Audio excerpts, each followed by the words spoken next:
O Metal Schoolgirl e o capitalismo. Esse cara aqui é meio suspeito, mano. Eu assisti os vídeos dele lá do Dragon Ball. Não é de Dragon Ball, é um vídeo. Aqui, ó. Bom dia, boa tarde, boa noite. Por favor, se inscreva no canal, deixa o like, compartilhe. Se puder, mande um live pix e apareça nas lives. Ó, o recomeço de Onchambara. Deu, deu até uma boa visualização no canal quando eu fiz o corte desse vídeo. O vídeo é da hora, tá, aliás. Sete do canal e identidade visual, aliás. Essa.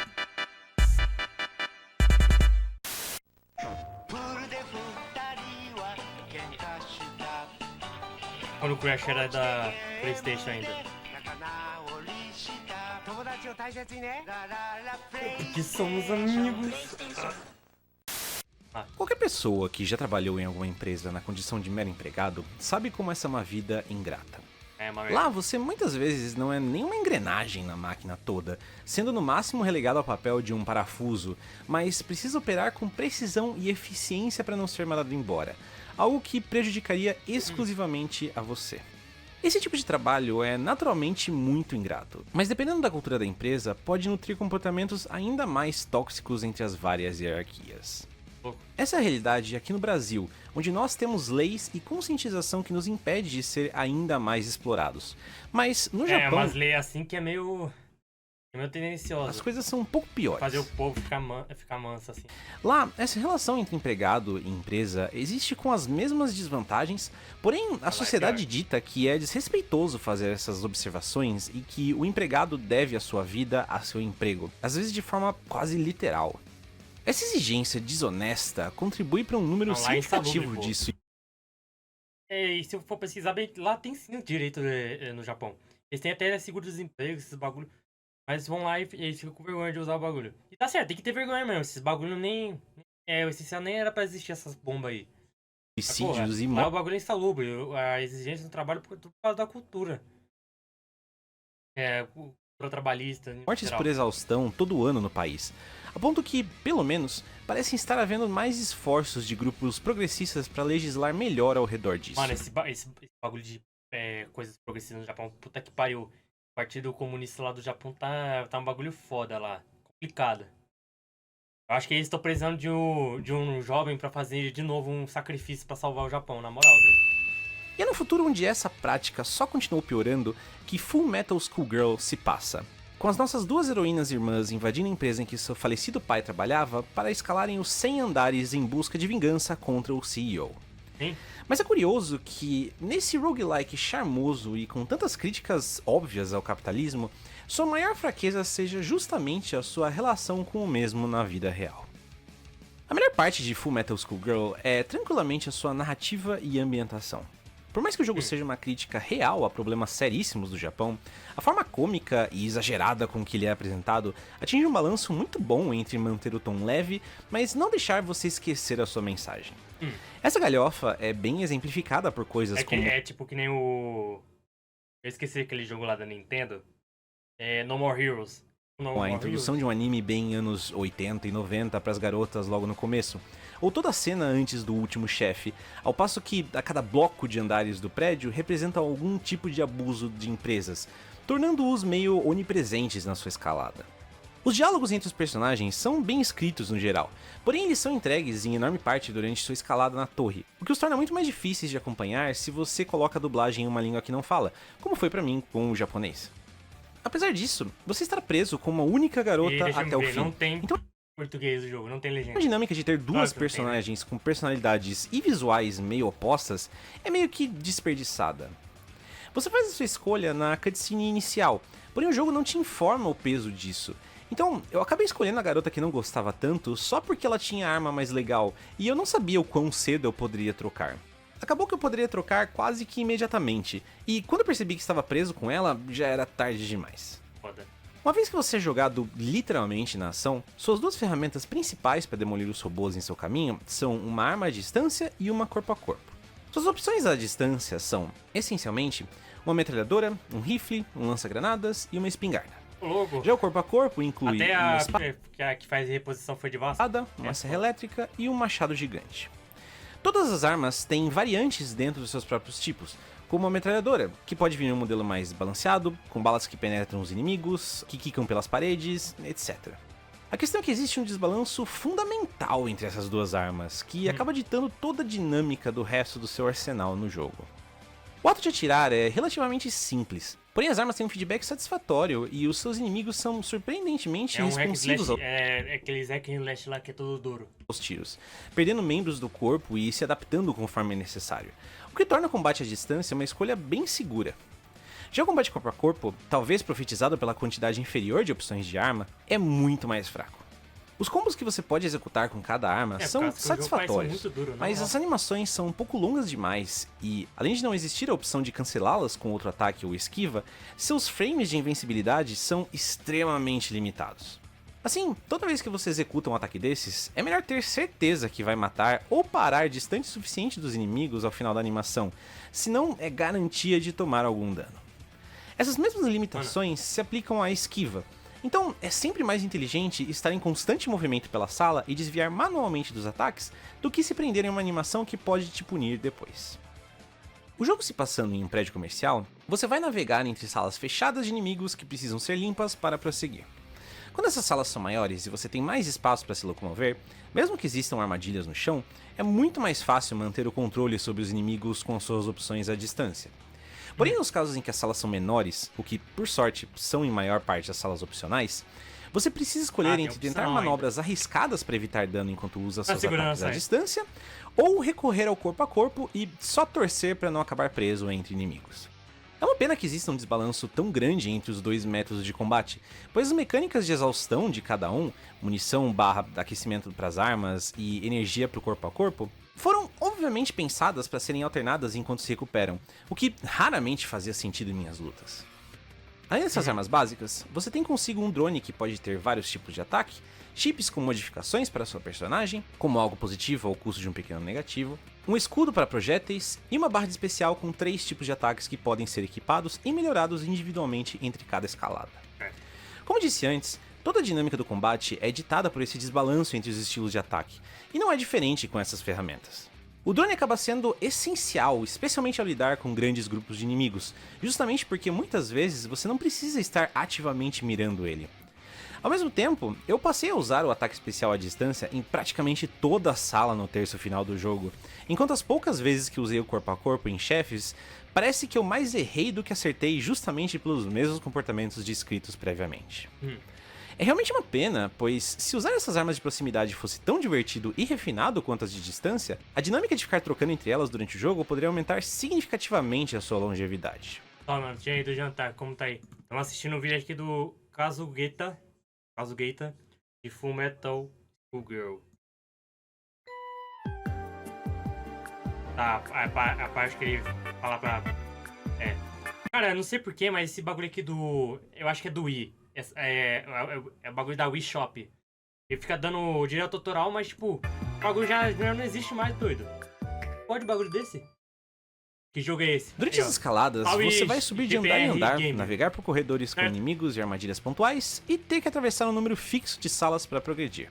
Tudo é gerado proceduralmente e existe um senso de progressão muito satisfatório porque o jogo é todo duro entre os diferentes blocos do prédio, que são acessados após cada chefe e introduzem novos tipos de armadilhas e inimigos. Por mais que existam inimigos e armadilhas mais chatos, eu nunca senti que não tinha ferramentas para lidar com eles ou um caminho alternativo para evitá-las, respectivamente. A única coisa que trabalha contra o bom ritmo da progressão é o número exagerado de andares que precisamos subir. O prédio tem, ao todo, 100 andares. Ao longo desses andares, deve ser uma merda pra platinar esse jogo, existem 4 chefes normais e o chefe final, totalizando 5 blocos temáticos para cada um. Se fosse dividido igualmente, com 20 andares para cada, já seria um pouco exaustivo demais, mas a divisão é ainda pior. A primeira chefe fica no andar 10, o segundo no 30, a terceira no 55, a quarta no 85 e o último no 100. Isso significa que a primeira área só tem 10 andares, enquanto a quarta tem 30. Tá, mas que isso tá meio, assim, zoado, pô. Tá meio... Você mantém a jogabilidade fresca e interessante, é inevitável, no mínimo, uma fadiga visual de ficar olhando pros mesmos ambientes, por mais bonitos que... Eles não conseguiram criar padrão porque eles não estavam sem ideia pra novos bosses ou eles não conseguiam Simplesmente não existe variedade de conteúdo que justifique a existência dos 100 andares aqui. O que me faz pensar que o jogo precisava de mais um tempo no forno para melhorar essa variedade, eu tô falando ou de isso bem mesmo. menos andares e uma distribuição mais uniforme deles. Ainda assim, a parte mais confusa em termos de design aqui são os checkpoints acessíveis por elevador. Aqui, dado o tamanho do prédio, naturalmente existem pontos onde você pode começar uma subida sem ser do zero toda vez. Afinal, é até impossível subir o prédio numa tacada só, já que todo andar com um chefe Não, você é imagina obrigado a também, voltar imagina também. Aí não teria como ter 100 andares, pô. para fazer upgrades na sua personagem. A questão é que, para acessar esses elevadores, você precisa de chaves que são consumidas uma vez que você as usa. Então, digamos que você chegou no andar 30 e tem uma chave do andar 10 e do 30. Se você utilizar a do 30 para retomar de onde parou, mas acabar morrendo, a sua única escolha agora é começar do andar 10 ou do 0 mesmo. Para ser completamente justo com o jogo, apesar do que é dito no tutorial, você não ganha apenas uma chave por chefe ou checkpoint que alcança, porque, em alguns casos, eu acabei com 2 ou 3 chaves de lugares que passei apenas uma vez. Ainda assim, essa é uma das decisões de design mais sem sentido que eu já vi em um jogo desse gênero, e isso adiciona uma camada de frustração totalmente desnecessária a um jogo Um esforço inútil, porra. que já exige alguma paciência do jogador. Um dos aspectos mais legais do jogo é o que você faz quando não está no prédio destruindo empregados robôs, a customização da sua personagem. A cada jogada você coleta materiais e dinheiro que pode usar para fazer vários upgrades de acordo com a forma que você prefere jogar. E tanto a frequência com que eu uso podia fazer quanto a variedade à minha disposição tornou esse processo bem recompensador e me deixou adaptar minha personagem especificamente ao meu estilo de jogo muito bem. Só é uma pena que essa customização não exista no mesmo nível dentro do prédio. A cada sala que você limpa, aparecem entre 1 a 2 baús contendo algum tipo de arma, modificação ou bateria, que é o item de cura. Com exceção da bateria, todos os outros itens podem vir em diferentes níveis de raridade, mas a única coisa que muda entre eles são os valores de dano, crítico, etc. de cada arma. Então por mais que 3 ou 4 variantes de cada arma possa parecer bastante, quando você tem 100 andares para escalar e elas efetivamente não é fazem a muita coisa. mesma Tipo, perde o sentido, vai ficar muito maçante. uma coisa, além de você estar preso usando primariamente seus tiros à distância, aquela magia de encontrar e combinar novos itens que mantém muitos roguelikes frescos por tanto tempo, Pô, o roguelike, tipo, ele é um conceito meio pai, bem pai quando você tipo, vai querer jogar um monte deles que, tipo, só fica entretido nas primeiras, sei lá, 50 horas de jogo. Quando é um roguelike tipo roguelike, não um roguelike com história.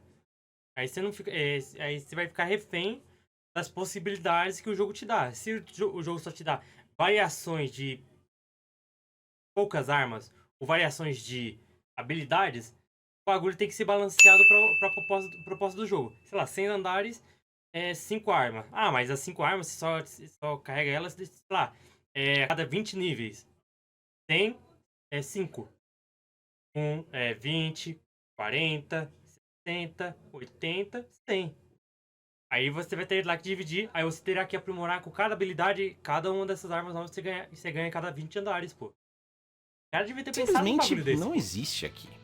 Chega um momento nos últimos andares que você nem chega mais perto dos itens para ver seus valores quando eles não aparecem em um baú mais raro, porque, dado o nível dos inimigos e do equipamento que você já tem, não existe nem motivo para isso. É por causa disso que os jogos não deveriam ter esse bagulho de nível. Deveria ser esse nível das armas, não o nível do personagem. O que ajuda a manter a sua navegação pelo prédio mais interessante são os super chats que você pode receber enquanto joga. Um outro aspecto mecânico que te acompanha é um chat falso enquanto você faz uma live stream da sua invasão pelo prédio da empresa. Assim, ocasionalmente quando você entra em uma sala, um inscrito pode pausar a ação por alguns segundos e oferecer uma recompensa em dinheiro caso você cumpra um objetivo imposto por ele. Tipo, matar um número de inimigos à distância, limpar a sala em um número máximo de segundos, não se curar, etc. O problema é que, assim como as armas, conforme você avança e os desafios vão ficando mais fáceis, essa mecânica perde um pouco do brilho e não ajuda tanto o ritmo das coisas. Foda. Agora, apesar de todas essas críticas à estrutura do jogo, ele disponibiliza uma última ferramenta que pode melhorar significativamente a sua experiência. Um modo fácil. Todas as críticas... é sério isso, cara? Porra. Que eu fiz até agora têm em comum começar a incomodar mais ou menos da metade pra frente dos andares. Assim, para evitar um grind irritante e até um possível burnout com o jogo, eu recomendaria, sem pensar duas vezes, que coloque no modo fácil, nem que seja pra só fazer a maior parte dos andares. O modo padrão não é o suficiente pra atender os malucos. Aí não tá certo um bagulho desse, porra. Não, aí tá tudo errado. E farmar chaves.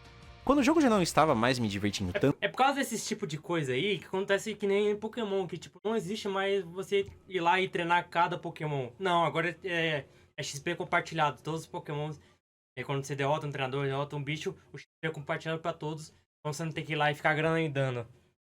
Aí é foda. Tem uns bagulho que é focado em você ir lá e treinar um Pokémon específico, consegue.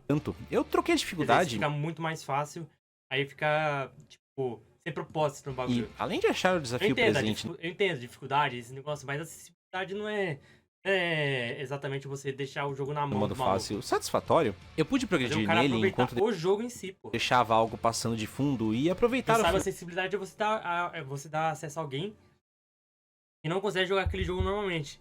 Não você facilitar alguém que é capaz de jogar aquele jogo, pô. Final do mesmo jeito. Não é ideal o jogador ter que buscar formas de contornar as E jogar o fraquezas de um forma jogo, normal. e eu sei que existe um estigma muito grande quanto a um modo fácil, mas eu posso dizer categoricamente que só a existência dele torna a experiência desse jogo bem menos frustrante do que ela poderia ter sido.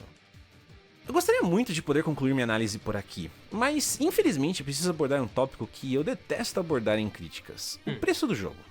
Discutir quer o ver? preço de algo é atrelar esse texto a um recorte muito pequeno de tempo que não faz sentido na maioria das vezes. Porém, aqui Tem que lembrar do bagulho chamado inflação, né, mano? Mas, porra, um jogo desse aqui não pode custar mais de 300 reais nem fudendo, doido. Pode custar jogo 300 reais nem ferrando. 200 e pouco no máximo. se faz necessário, em grande parte, pela própria temática do jogo. Doido. Fullmetal Skullgirl está sendo vendido a preço cheio, próximo de seu lançamento, por R$ Aí, ó, 249,50. ainda tá caro. Com o Season Pass de Muito DLCs cosméticos por velho. R$ 113. Olha isso, O que são doido. preços altos para Olha isso. qualquer tipo de jogo. Só que aqui nós temos um roguelike original com várias ressalvas, feito por uma empresa menor, enquanto existem literalmente centenas de jogos com a exata mesma descrição e muitas vezes anos de conteúdo extra, feedback dos jogadores e polimento, e que custam uma fração disso. Exato. Por mais divertido e inovador que esse jogo fosse, jamais me imagino podendo vale a recomendá-lo a esse Vale, preço, pô. Tá de o que é bem brincadeira. triste para um jogo que sabe apontar tão bem certos absurdos do capitalismo. No fim das contas, mesmo deixando de lado uma questão temporal como a do preço, Fullmetal Skullgirl é um jogo complicado de se fazer um balanço final. Ele certamente Foda. começa muito bem e, uma vez que mudei a dificuldade, conseguiu me divertir até o final, mas houveram vários tropeços nesse caminho. Algumas coisas, como a baixíssima variedade de ambientes para o número absurdo de andares, foram um pouco exaustivas, enquanto o seu arsenal, talvez pela simples quantidade absurda de opções à sua disposição, mesmo quando algumas simplesmente não funcionavam bem, ainda tinham um caminho mecanicamente viável. Ele é certamente um jogo imperfeito e que exige um pouco de flexibilidade do jogador para melhorar a sua própria experiência, o que definitivamente não esconde seu DNA da Simple Series, Meu Deus, o cara sendo um tá todo produto da parado. D3 Publisher e da Yuke's, que já colaboraram antes em projetos para essa série. Ainda assim, quando o jogo clica e você entra na zona mentalmente, limpando uma sala inteira de robôs com precisão e utilização quase perfeita dos cooldowns de suas habilidades, aquela sensação continua te movendo de andar em andar, até que, sem nem ver, você já está perto do chefe. Então, só mais um pouquinho, vai. A coisa que eu mais queria de Fullmetal Skullgirl é que ele fosse incrível, mas como não é, ele é a Mas ele é segunda mid. coisa que eu mais queria. Um jogo certamente falho, mas nunca desinteressante. Velho, não sei não. Falei desse virtual cassino na Twitch, ô louco. Olha, cara. Olha. Na moral, doido. Na moral, doido. Ó, o vídeo saiu 3 dias, hein? O Japão está precisando de outro jovem para limpar a sujeira do palco. Só quem entende, só quem entendeu vai entender, mano. Palco, porra. Palco. É calpo.